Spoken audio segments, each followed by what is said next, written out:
The Falls presents The Dracula, Chapter 14, Mina Harker's Journal, 23 September. Jonathan is better after a bad night. I am so glad that he has plenty of work to do, for that keeps his mind off the terrible things, and oh, I am rejoiced that he is not now weighed down with the responsibility of his new position. I knew he would be true to himself, and now how proud I am to see my Jonathan rising to the height of his advancement and keeping pace in all ways with the duties that come upon him. He will be away all day till late, for he said he could not lunch at home.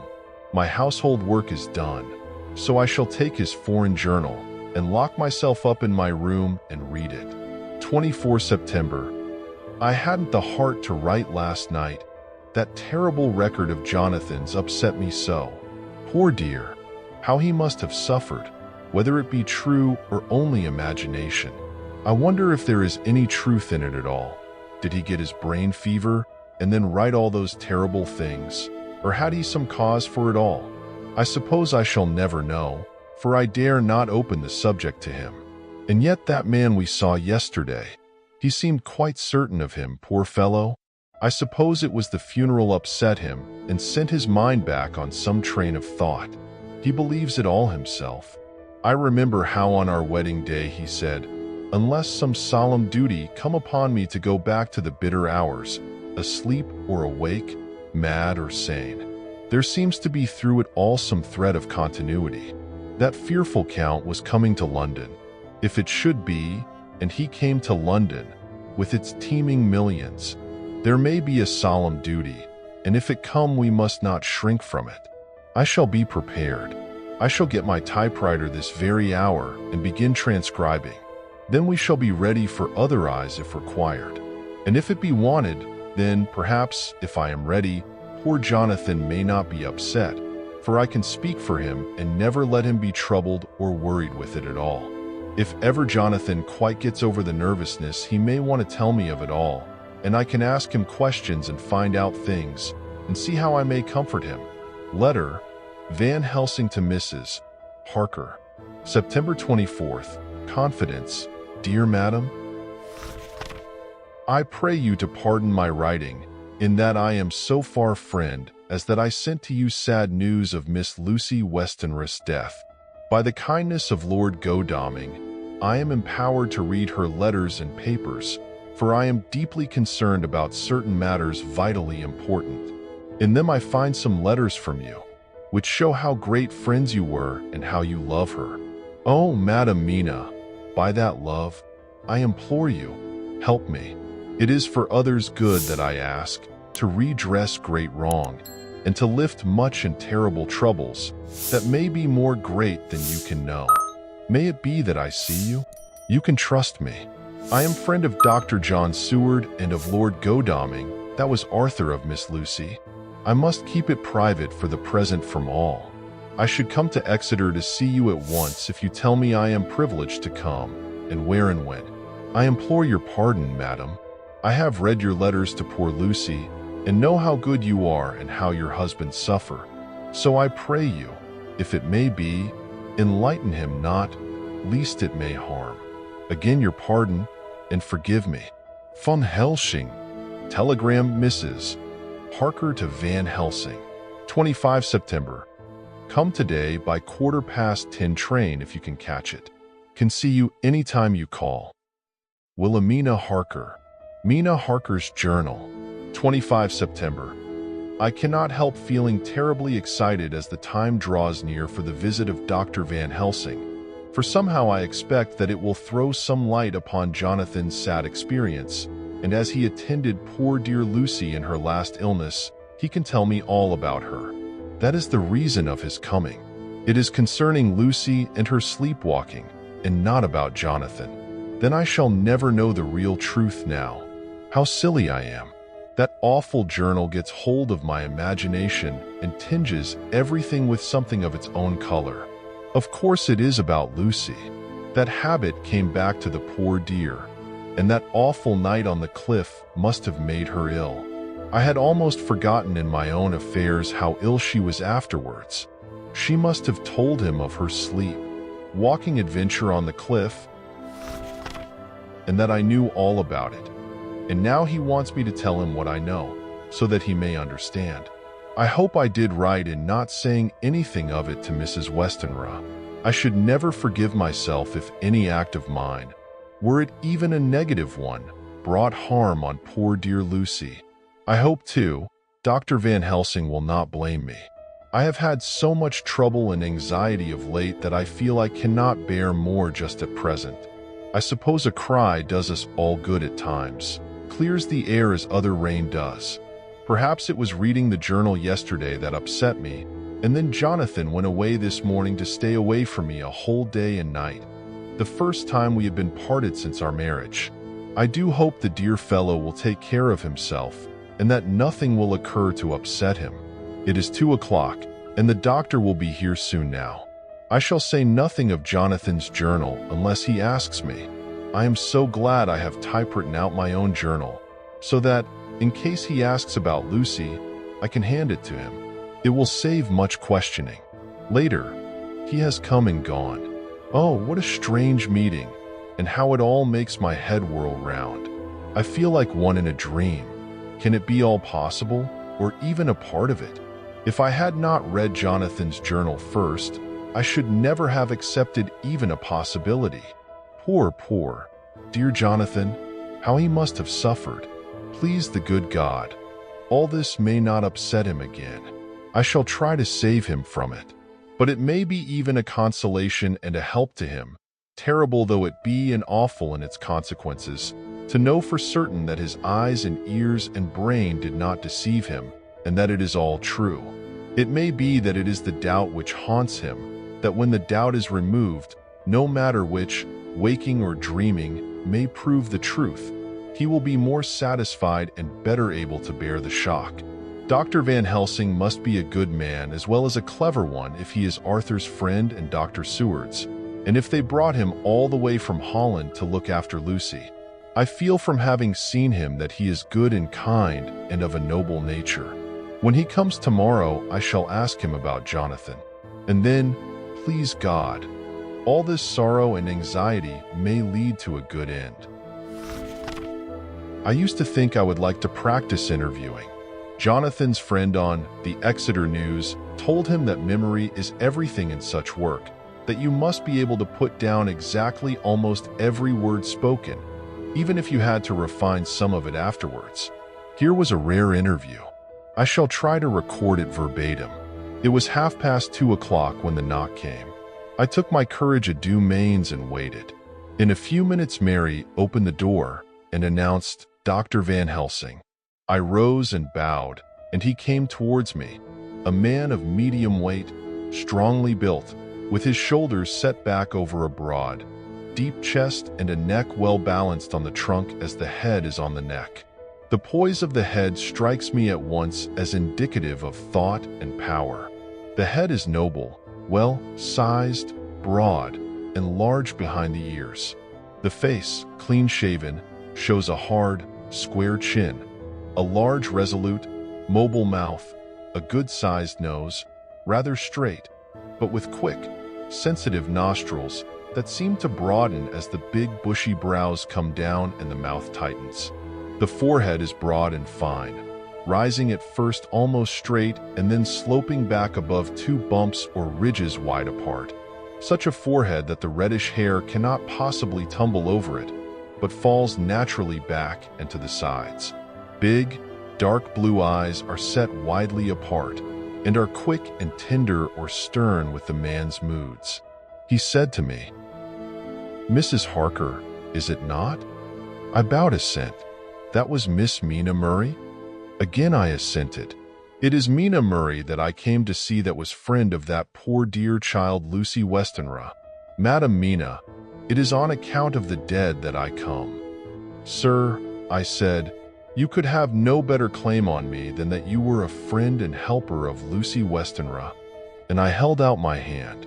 He took it and said tenderly, "Oh, Madam Mina, I know that the friend of that poor little girl must be good, but I had yet to learn." He finished his speech with a courtly bow. I asked him what it was that he wanted to see me about. so he at once began. I have read your letters to Miss Lucy. Forgive me, but I had to begin to inquire somewhere, and there was none to ask. I know that you were with her at Whitby. She sometimes kept a diary. You need not look surprised, Madam Mina. It was begun after you had left, and was an imitation of you. And in that diary she traces by inference certain things to a sleepwalking in which she puts down that you saved her.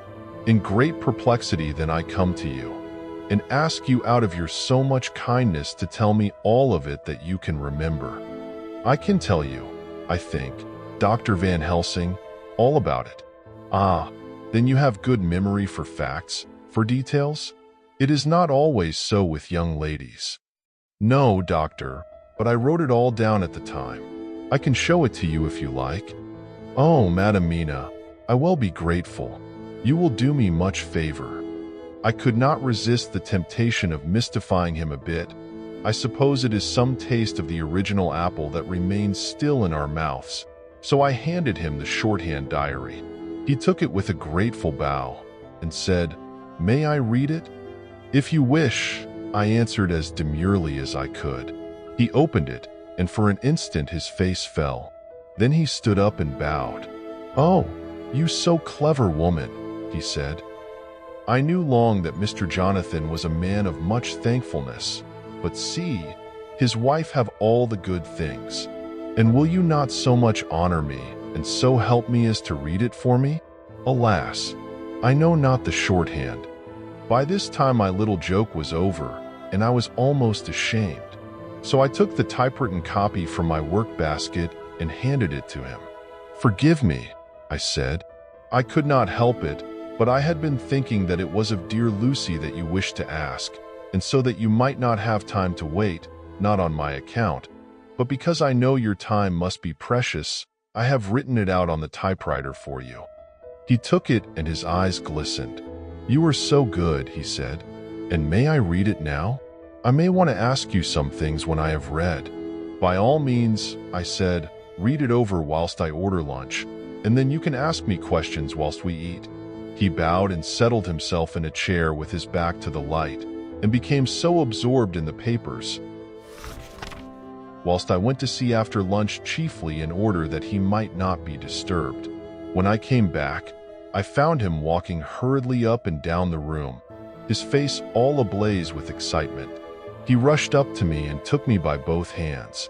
"Oh, Madam Mina," he said, "how can I say what I owe to you? This paper is a sunshine. It opens the gate to me. I am dazed, I am dazzled, with so much light, and yet clouds roll in behind the light every time. But that you do not, cannot comprehend. Oh, but I am grateful to you, you so clever woman. Madam," he said this very solemnly, "if ever Abraham Van Helsing can do anything for you or yours, I trust you will let me know. It will be pleasure and delight if I may serve you as a friend, But all I have ever learned, all I can ever do, shall be for you and those you love. There are darknesses in life, and there are lights. You are one of the lights. You will have a happy life and a good life, and your husband will be blessed in you. But, doctor, you praise me too much, and you do not know me. Not know you, I, who am old, and who have studied all my life men and women, I who have made my specialty the brain and all that belongs to him and all that follow from him. And I have read your diary that you have so goodly written for me, and which breathes out truth in every line. I, who have read your so sweet letter to poor Lucy of your marriage and your trust, not know you. Oh, Madam Mina, good women tell all their lives, and by day and by hour and by minute, such things that angels can read. And we men who wish to know have in us something of angels' eyes. Your husband is noble nature, and you are noble too, for you trust, and trust cannot be where there is mean nature. And your husband, tell me of him. Is he quite well? Is all that fever gone? And is he strong and hearty? I saw here an opening to ask him about Jonathan, so I said he was almost recovered, but he has been greatly upset by Mr. Hawkins' death. He interrupted, "Oh, Yes. I know. I know. I have read your last 2 letters. I went on. I suppose this upset him. For when we were in town on Thursday last, he had a sort of shock. A shock, and after brain fever so soon. That is not good. What kind of shock was it? He thought he saw someone who recalled something terrible, something which led to his brain fever. And here the whole thing seemed to overwhelm me in a rush. The pity for Jonathan, the horror which he experienced, the whole fearful mystery of his diary, and the fear that has been brooding over me ever since, all came in a tumult. I suppose I was hysterical, for I threw myself on my knees and held up my hands to him, and implored him to make my husband well again. He took my hands and raised me up, and made me sit on the sofa, and sat by me. He held my hand in his, and said to me with, oh, such infinite sweetness, my life is a barren and lonely one, and so full of work that I have not had much time for friendships. But since I have been summoned to here by my friend John Seward, I have known so many good people and seen such nobility that I feel more than ever, and it has grown with my advancing years, the loneliness of my life. Believe me, then, that I come here full of respect for you, and you have given me hope, not in what I am seeking of, but that there are good women still left to make life happy, good women, whose lives and whose truths may make good lesson for the children that are to be. I am glad that I may here be of some use to you. For if your husband suffer, he suffer within the range of my study and experience. I promise you that I will gladly do all for him that I can, all to make his life strong and manly, and your life a happy one. Now you must eat. You are overwrought and perhaps anxious. Husband Jonathan would not like to see you so pale, and what he like not where he love is not to his good. Therefore for his sake you must eat and smile.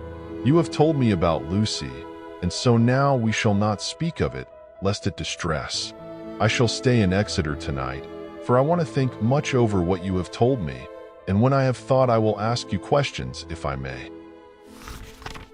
And then, too, you will tell me of husband Jonathan's trouble so far as you can, but not yet. You must eat now. Afterwards you shall tell me all. After lunch, when we went back to the drawing room, he said to me, and now tell me all about him. When it came to speaking to this great learned man, I began to fear that he would think me a weak fool, and Jonathan a madman. That journal is all so strange, and I hesitated to go on. But he was so sweet and kind, and he had promised to help, and I trusted him.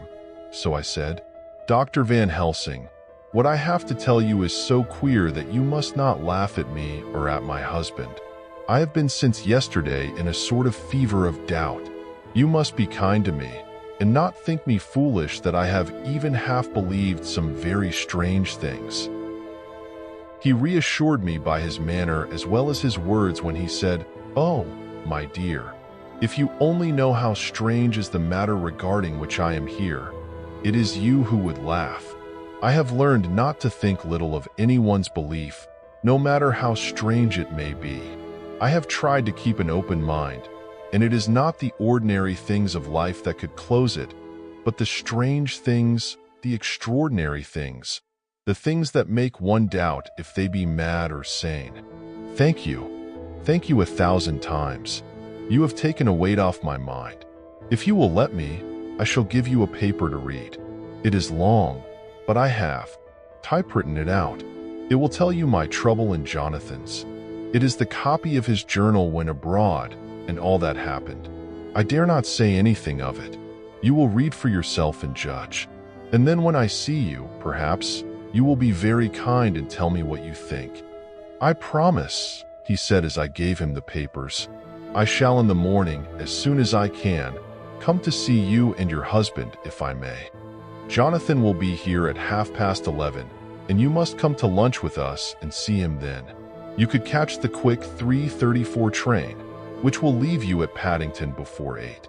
He was surprised at my knowledge of the trains offhand, but he does not know that I have made up all the trains to and from Exeter, so that I may help Jonathan in case he is in a hurry. So he took the papers with him and went away, and I sit here thinking I don't know what. Letter, by hand. Van Helsing Tomrs. Harker. 25 September. 6 o'clock, dear Madame Mina. I have read your husband's so wonderful diary. You may sleep without doubt. Strange and terrible as it is true. I will pledge my life on it. It may be worse for others, but for him and you there is no dread. He is a noble fellow, and let me tell you from experience of men, that one who would do as he did in going down that wall into that room, and going a second time, is not one to be injured in permanence by a shock. His brain and his heart are all right, this I swear, before I have even seen him. So be at rest. I shall have much to ask him of other things. I am blessed that today I come to see you, for I have learned all at once so much that again I am dazzled more than ever, and I must think. Yours the most faithful, Abraham Van Helsing. Letter, Mrs. Harker to Van Helsing. September 25th, 6:30 p.m. My dear Dr. Van Helsing, 1,000 thanks for your kind letter, which has taken a great weight off my mind. And yet, if it be true, what terrible things there are in the world, and what an awful thing if that man, that monster, be really in London. I fear to think. I have this moment, whilst writing, had a wire from Jonathan, saying that he leaves by the 6:25 tonight from Launceston and will be here at 10:18, so that I shall have no fear tonight. Will you, therefore, instead of lunching with us, please come to breakfast at 8 o'clock? If this be not too early for you, you can get away, if you are in a hurry, by the 10:30 train, which will bring you to Paddington by 2:35. Do not answer this, as I shall take it that, if I do not hear, you will come to breakfast. Believe me, your faithful and grateful friend, Mina Harker. Jonathan Harker's Journal, 26 September. I thought never to write in this diary again, but the time has come. When I got home last night, Mina had supper ready, and when we had supped, she told me of Van Helsing's visit, and of her having given him the 2 diaries copied out, and of how anxious she has been about me. She showed me in the doctor's letter that all I wrote down was true. It seems to have made a new man of me. It was the doubt as to the reality of the whole thing that knocked me over. I felt impotent and in the dark and distrustful. But now that I know, I am not afraid, even of the Count. He has succeeded after all, then, in his design in getting to London, and it was he I saw. He has got younger, and how? Van Helsing is the man to unmask him and hunt him out, if he is anything like what Mina says. We sat late and talked it over. Mina is dressing, and I shall call at the hotel in a few minutes and bring him over. He was, I think, surprised to see me. When I came into the room where he was and introduced myself, he took me by the shoulder and turned my face round to the light and said, after a sharp scrutiny, "But Madame Mina told me you were ill, that you had had a shock." It was so funny to hear my wife called Madame Mina by this kindly, strong-faced old man. I smiled and said, "I was ill. I have had a shock, but you have cured me already." "And how?" "By your letter to Mina last night. I was in doubt, and then everything took a hue of unreality, and I did not know what to trust, even the evidence of my own senses. Not knowing what to trust, I did not know what to do, and so had only to keep on working in what had hitherto been the groove of my life. The groove ceased to avail me, and I mistrusted myself. Doctor, you don't know what it is to doubt everything, even yourself. No, you don't. You couldn't with eyebrows like yours." He seemed pleased and laughed as he said, "So, you are a physiognomist. I learn more here with each hour. I am with so much pleasure coming to you to breakfast and, oh, sir, you will pardon praise from an old man, but you are blessed in your wife." I would listen to him go on praising Mina for a day. so I simply nodded and stood silent.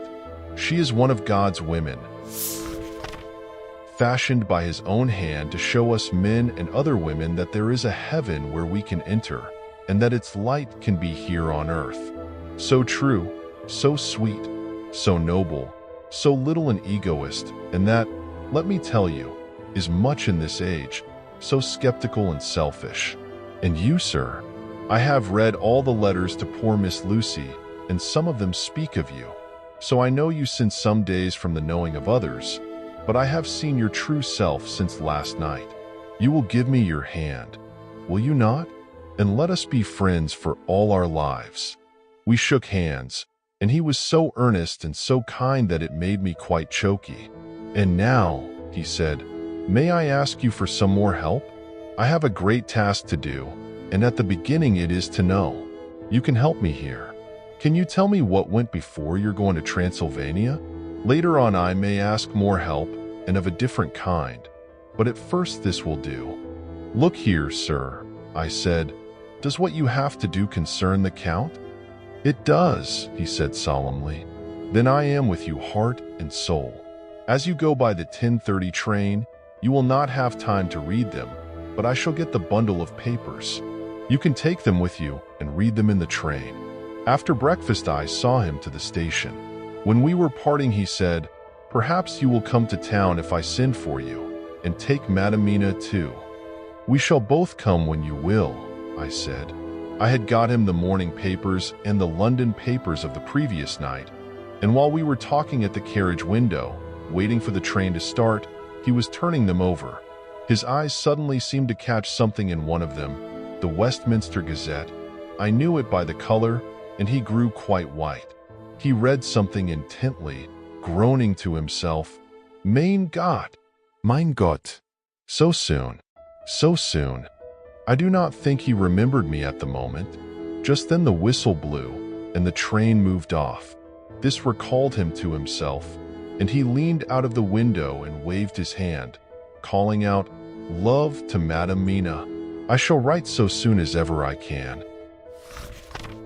Dr. Seward's Diary, 26 September.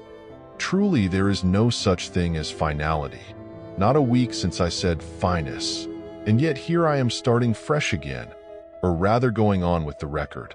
Until this afternoon I had no cause to think of what is done. Renfield had become, to all intents, as sane as he ever was. He was already well ahead with his fly business, and he had just started in the spider line also, so he had not been of any trouble to me. I had a letter from Arthur, written on Sunday, and from it I gather that he is bearing up wonderfully well.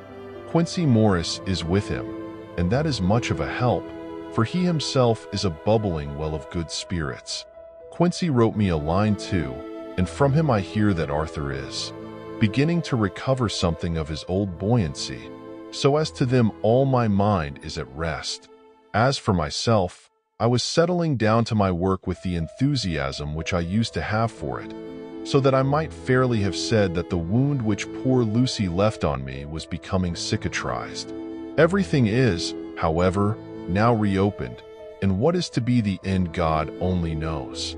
I have an idea that Van Helsing thinks he knows, too, but he will only let out enough at a time to whet curiosity.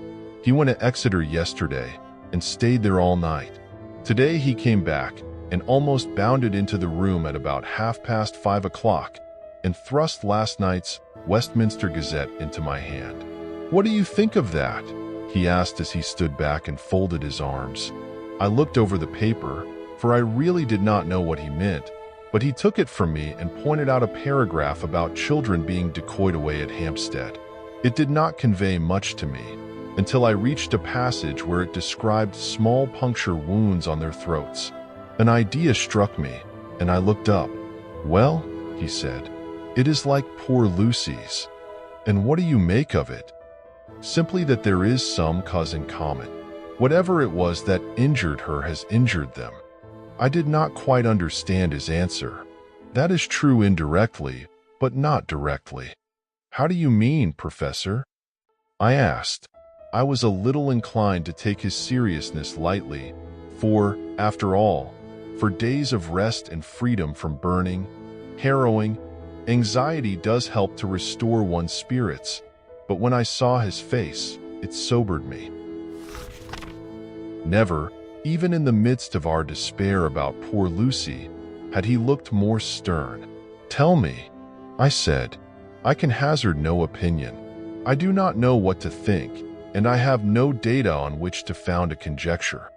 Do you mean to tell me, friend John, that you have no suspicion as to what poor Lucy died of, not after all the hints given, not only by events, but by me? Of nervous prostration following a great loss or waste of blood. And how was the blood lost or wasted?" I shook my head.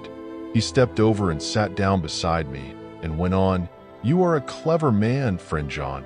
You reason well, and your wit is bold, but you are too prejudiced. You do not let your eyes see nor your ears hear, and that which is outside your daily life is not of account to you. Do you not think that there are things which you cannot understand, and yet which are, that some people see things that others cannot? But there are things old and new which must not be contemplated by men's eyes, because they know, or think they know, some things which other men have told them. Ah, it is the fault of our science that it wants to explain all, and if it explain not, then it says there is nothing to explain. But yet we see around us every day the growth of new beliefs, which think themselves new, and which are yet but the old, which pretend to be young, like the fine ladies at the opera. I suppose now you do not believe in corporeal transference. No, Nor in materialization. no, Nor in astral bodies. no, Nor in the reading of thought. no. Nor in hypnotism. Yes, I said. Charcot has proved that pretty well. He smiled as he went on. Then you are satisfied as to it. Yes? And of course then you understand how it act, and can follow the mind of the great Charcot. Alas that he is no more, into the very soul of the patient that he influence. No, Then, friend John, am I to take it that you simply accept fact, and are satisfied to let from premise to conclusion be a blank? no, Then tell me, for I am a student of the brain, how you accept hypnotism and reject the thought reading.